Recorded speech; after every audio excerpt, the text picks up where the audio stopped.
Picture tayo, Megami. Seryoso ka? Oo, bakit naman? Ngayon mo lang kasi ako nausap tapos gusto mo pa mag-picture tayong dalawa. Tsaka di ba ayaw mo sa akin? What? Sino may ayaw sa'yo? You're kind kaya. Nilapitan kita kasi gusto na kita maging friend. Sige, patag na lang ako, Brea.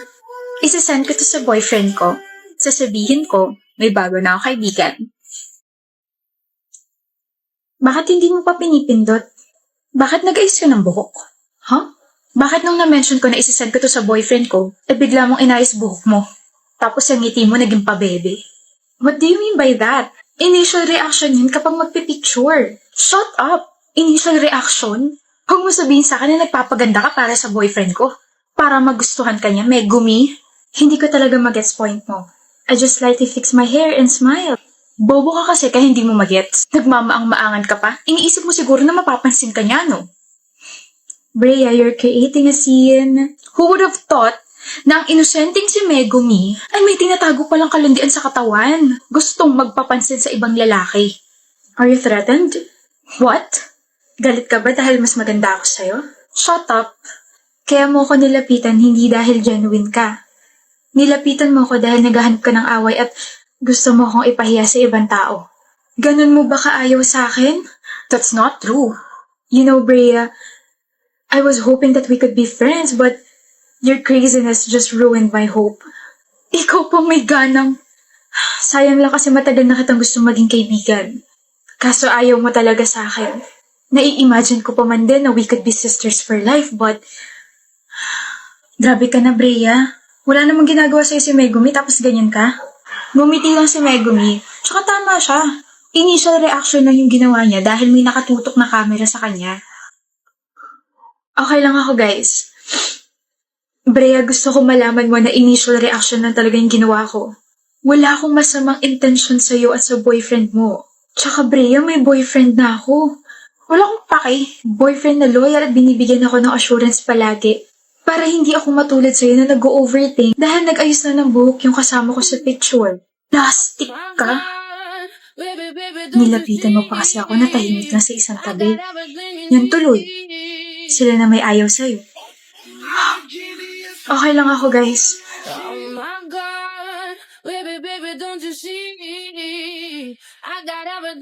Are you enjoying the reunion party, Miles? Yeah. I heard isa ka sa mga nag-organize nito. Napakaganda ng kabuoang party, Isaiah. Ikaw rin. Napakaganda. Salamat. Buti hindi awkward para sa'yo na umatan dito. Bakit naman ako mo awkward? Dahil ba nandito ang girlfriend mo si Lily? Yung sinabi mong kaibigan mo lang pero nalaman ko na lang na naglalandian kayong dalawa? Nakakatawa lang kasi alam naman ni Lily na nag-exist ko pero nagmatigas pa rin siya. That's not what I meant. Then why would you say that?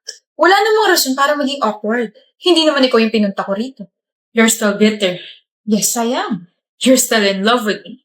I am bitter but I am not in love with you anymore. Then why are you bitter? Kasi niloko mo ko. Tinapo mo yung 3 taon natin para lang sa babaeng 2 linggo mo palang nakakasama. Miles, 1 year na kayo, no? Congrats! Kaya kong hiwalayan si Lily para mapatawad mo lang ako. Gagawin mo yun? Yes! Bakit mo gagawin yun? Dahil mahal pa rin kita, Miles. Nagsisisi na ako. Sobrang namimiss na kita. Mahal mo pa ako? Oo. I want you back. Hiwalayan mo sa harap ko. Sakto, papalapit na siya. Hi, babe. Hi, Miles. Hi, Lily. Lily, Yes, babe. I'm breaking up with you. What? Ginawa nga. Anong... I regret being with you. All this time, si Miles pa rin ang mahal ko. Ang kapal talaga ng mukha mo, Isaiah. Ano? You really think I will forgive you? Kahit maglupasay ka sa harap ko, hindi na kita tatanggapin at mapapatawad pa. Why? Because I love my boyfriend. May boyfriend ka na? Agad? Ano bang nangyayari? It takes 2 to tango. Magdusa kayo parehas dahil sa panlulokong ginawa niyo sa akin. Love. Ambrose, you're here! Ang galing ng timing. Cheaters, this is my boyfriend, Ambrose. Love, sila yung mga cheaters na kinwento ko sa'yo dati. Si Isaiah at si Lily. It's not so nice to meet you. Uwi na tayo? Gusto mo na ba? Oo, ang baho na rito eh. Yeah. They stink. Let's go. Isaya, Huwag mo akong kausapin. Tapos na tayo. ang boring. Boring ba? Kasi sabi ko lang, di ba? Anat, si Max tinatanong ko, hindi ikaw. Porket nililigawan ka na niyang pangit na yan? Traitor ka. Hindi pantay eyeliner mo. Hindi pantay?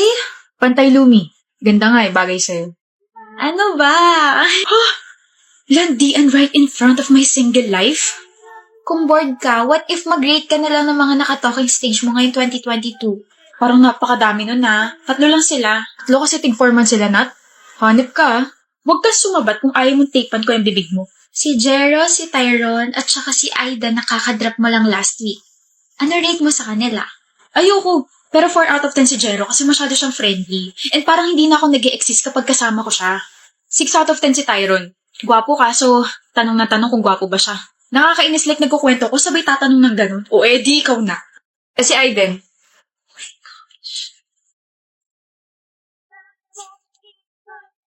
Si Aiden? Humingiti ka! 100 out of 10. Gwapo, gentleman, mabait, malawak yung pag-iisip. Kaso, ang taas masyado tsaka hindi ako gusto. Sino may sabing hindi kita gusto? Lumi, bakit parang naging lalaki yung boses mo? Hi. Aiden! Tara Max, iwan na natin sila. I think the world is healing na magkaka-love life na sila. Tara. Hoy! Dali. Sino may sabing hindi kita gusto? Wala. Umamin ako sa'yo. I told you I like you. Huh? Wala akong... Sa last call natin, 2 weeks ago. Don't tell me, tulog ka nung umamin ako sa'yo. Sorry, antukin lang. Kaya pala hindi ka na sumagot hanggang sa makatulog na ako. Tapos days after, dinlock mo na agad ako. Sorry na. Pero, 100 out of 10 pala. Tumigil ka nga. Ay, ikaw nga 5 out of 10 lang para sa akin. Bakit? Grabing rate naman yan. Kasi you're the one for me. Sino ba may sabing dinrap kita? Bili ka na, usap na ulit tayo. Ano ba nangyayari sa akin? Naging lumi boses ko ah. Putek na yan. Halika na.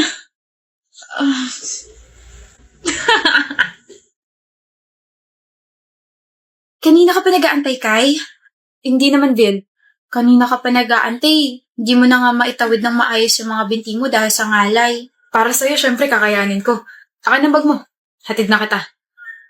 Dumplings, oh. Sinasagot na kita.